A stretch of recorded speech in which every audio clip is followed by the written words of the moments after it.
नजर डालेंगे आलमी खबरनामे की तरफ। रूस ने मशरकी यूक्रेन में नई लड़ाई छेड़ दी। पूरे मुल्क में मिसाइल हमले भी शुरू करते हुए यूक्रेनी फौजों को हथियार फेंकने का अल्टीमेट दे दिया। दूसरी जानिब अमेरिका ने यूक्रेन को दिफाई हथियार पहुंचाने का काम तेज कर दिया। रूसी वजारत दिफा के मुताबिक मशरकी यूक्रेन में दर्जनों फजाई हमले किए गए, जबकि मारियोपोल में बाकी रह जाने वाले यूक्रेनी फौजों को हथियार फेंकने का नया अल्टीमेट दे दिया है।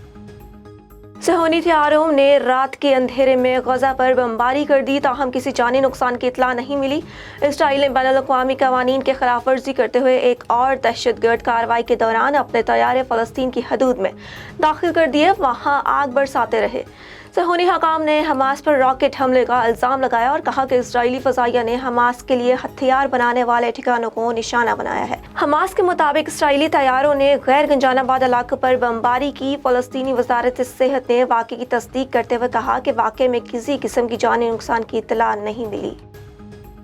पाकिस्तान और अफगानिस्तान का नाम लेते ही अमेरिका के सदर जो बाइडन के करीब ईस्टर बनी आ गया। व्हाइट हाउस में मुनाकिद तकरीब के मौके पर सदर जो बाइडन अपनी सरकारी रिहाइशगाह पर लोगों से मुलाकात कर रहे थे और इस दौरान उन्होंने पाकिस्तान और अफगानिस्तान के मुतालिक बात शुरू ही की थी कि अचानक ईस्टर बनी इनके पास बाहें फैलाए पहुंच गया और इन्हें दूसरी जानिब जाने का इशारा किया। अचानक से मुदाखलत पर जो बाइडन जरा पीछे हटे और फिर दूसरी तरफ चले गए। तवील अरसे बाद ये पहला मौका था कि सदर जो बाइडन के मुंह पर पाकिस्तान का लफ्ज आया था।